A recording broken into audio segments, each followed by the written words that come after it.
Yeah, this is a good question.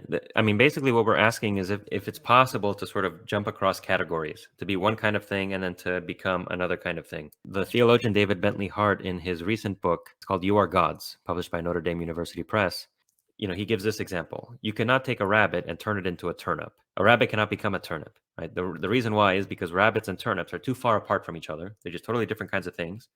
And you cannot transform a rabbit into a turnip. What you could do is have a rabbit, go poof out of existence, and a turnip exists in its proper, where it was there earlier. So you could replace a rabbit with a turnip. You could annihilate a rabbit and form a turnip out of it.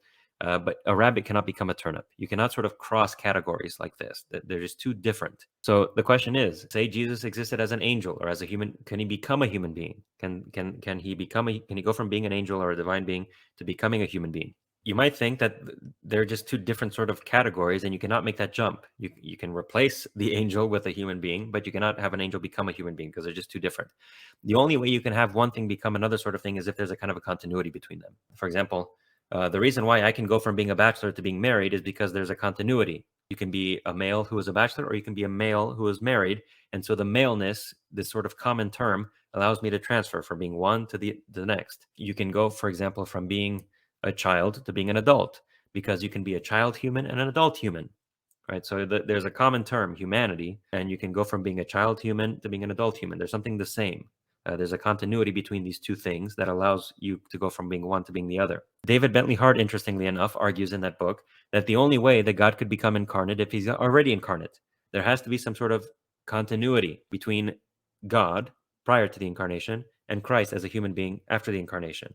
And so David Bentley Hart will argue that only God who is already human can become incarnate. So he's trying to suggest that between human beings and God, there's not this radical difference. It's not like the difference between a turnip and a rabbit.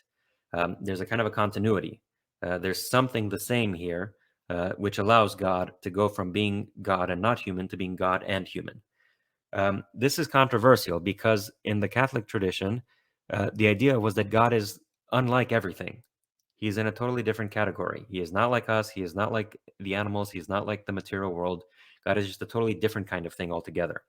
And so you might think that if God is just a totally different kind of thing altogether, you cannot make this jump. You cannot jump from one category to the next. David Bentley Hart suggests that no, there is a fundamental continuity between God and human beings, and you need to have that continuity in order for the incarnation to be possible. These are vexed questions. I don't know exactly what David Bentley Hart would say in response to this. I mean, he believes in the incarnation, so I'm assuming that he thinks that Jesus can become a human being while being God.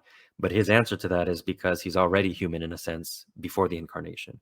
Now, how does that work out? I don't know. You can talk to him about it. But basically, the idea here is that the only way you can have God become a human being is if God is already human, either imperfectly, incompletely, or something. There's some sort of continuity between God as God and God as a human being that allows him to cross that channel, so to speak.